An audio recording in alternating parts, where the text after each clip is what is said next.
प्यारे बच्चों सुप्रभात। आज मैं पुनः आप लोगों को ऑनलाइन क्लास लेकर उपस्थित हूँ। जैसा कि पिछले वीडियो में आपको बताया गया पाचन तंत्र क्या है, तो सबसे पहले हम लोग पाचन के बारे में जानेंगे। भोजन के या घुलनशील कणों को सरल व घुलनशील कणों में तोड़ने की प्रक्रिया ही पाचन या डाइजेशन कहलाता है। तो डाइजेशन कहाँ होता है? तो हमारे शरीर में एक बड़ी पाइप या खोखली नलिका होती है जिसे हम लोग आहार नली एलिमेंट्री कैनाल कहते हैं। यह कैनाल में भोजन का पाचन निम्न भागों में होता है, जैसे कि बताया गया मुख गुहा, ग्रसनी, ग्रास नली, आमाशय, छोटी आंत, बड़ी आंत और गुदा। इतने भाग कार्य करते हैं। इसके अलावा और इनके भी भाग हो जाते हैं, जैसे मुख को कई नामों से जान सकते हैं: ब्यूकल कैविटी, ओरल कैविटी, मुख गुहा। ग्रास नली को फूड पाइप भी बोलते हैं, भोजन नली भी बोलते हैं। आमाशय को पेट भी कहते हैं, जठर ग्रंथि भी कहते हैं। छोटी आंत के प्रमुख भाग हो जाते हैं, जैसे आपको बताया गया। छोटी आंत के तीन भाग होते हैं: ग्रहणी, जेजुनम और इलियम। बड़ी आंत के भी तीन भाग हो जाते हैं: मलाशय, सीकम और कोलन और गुदा। तो ये संपूर्ण भाग आहार नली के प्रमुख भाग कहलाते हैं, जिसमें भोजन का पाचन होता है। तो एक चित्र के माध्यम से इन भागों की पुष्टि की जाती है। तो सबसे पहले प्यारे बच्चों देखेंगे कि यहाँ से लेकर के एक पाइप निकली हुई होती है। यह पाइप सीधे घूमती हुई बड़ी आंत से होकर के ये सीधे गुदा तक फैली होती है या गुदा तक विकसित होती है। इस नली को हम लोग आहार नली कहते हैं। तो आहार नली के प्रमुख भाग अब इसमें क्रमानुसार दर्शाया गया है। सबसे पहले देखा जाए तो मुख। ये मुख प्रारंभिक भाग होता है। जैसे ही हम लोग भोजन को मुख में लेते हैं, इन्हें विभिन्न दंतों की सहायता से भोजन को तोड़ने, काटने, पीसने का कार्य करके मुख में लार ग्रंथियां होती हैं जो सैलाइवा को स्रावित करती हैं।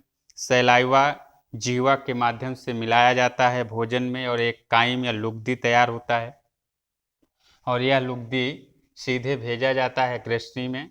ग्रसनी से होते हुए ग्रॉस नली, जिसे हम लोग फूड पाइप कहते हैं, और यह फूड पाइप आमाशय में ले जाकर के काइम को छोड़ देती है। आमाशय एक तरह से यह पेट या एक थैला होता है। आमाशय में मुख्य तीन भाग होते हैं: कार्डिक, फंडिक और पाइलोरिक। इसके अलावा आमाशय में जठर ग्रंथि भी होती है, इसीलिए आमाशय को जठर ग्रंथि भी कहा जाता है। तो जठर ग्रंथि की वजह से एचसीएल पाचक एंजाइम स्रावित होते हैं, जो भोजन को अम्लीय माध्यम में पचाने या डाइजेस्ट करने का कार्य करते हैं। उसके बाद ये सीधा नीचे की ओर जाता है, और यह नीचे वाला भाग जो सी आकार का बनाता है उन्हें हम लोग ग्रहणी या ड्यूडेनम कहते हैं। यह छोटी आंत का भाग होता है। इसके बाद भोजन पूरा छोटी आंत में पहुंचता है, जिसमें मुख्य दो भाग और बने होते हैं, जिसे हम जेजुनम और इलियम कहते हैं।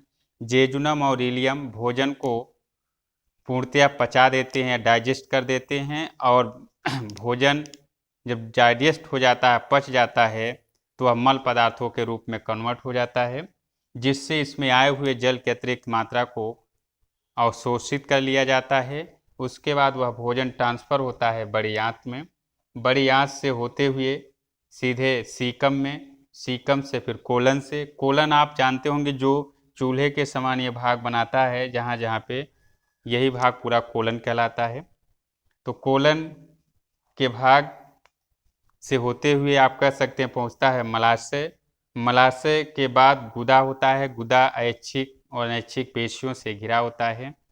मानव के अंदर ऐसी चेष्टाएं होती हैं, अर्थात इन्हीं भागों में आप कह सकते हैं कि ई कोलाई बैक्टीरिया होते हैं, जो मल पदार्थों से अपना भोजन प्राप्त करते हैं, और ऐसे पदार्थ मल जो मानव शरीर के लिए अनुपयोगी होते हैं, उन्हें समय समय पर बॉडी से रिमूव किया जाता है, और यह प्रक्रिया मल परित्याग या मल बहिक्षेपण कहलाती है। तो ये प्यारे बच्चों चित्र के माध्यम से स्पष्ट किया गया। अब इन भागों को अलग अलग तरीके से दर्शाया जाता है, जैसे मुख है, ग्रसनी है, लार ग्रंथि है, ग्रॉस नली। तो ये सब अलग अलग भागों को अलग अलग से व्याख्याओं के माध्यम से पुष्टि किया जाता है। इसके अलावा एक बड़ी ग्रंथि होती है जिसे हम लोग लीवर कहते हैं। लीवर यह मानव शरीर की सबसे बड़ी ग्रंथि होती है जो पित्त रस का स्राव करती है और यह पित्त रस पित्त वाहिनियों द्वारा ग्रहणी में गिरता है। इसके अलावा एक दूसरी बड़ी ग्रंथि होती है जिन्हें पैंक्रियास या अग्नाशय कहती हैं। अग्नाशय यह दूसरी बड़ी ग्रंथि होती है, यह अग्नाशयिक रस का भी स्राव करती है। यह भी एक तरह से देखा जाए तो मिश्रित ग्रंथि भी कहलाती है, जबकि यकृत एक बहिस्रावी ग्रंथि है। तो प्यारे बच्चों देखिए, अब इसके बाद अगले वीडियो में हम लोग पुनः उपस्थित होंगे। तब तक कि ये वीडियो ध्यानपूर्वक देखें और अगले वीडियो में इसके आगे की पुनः चर्चाएं की जाएंगी। धन्यवाद।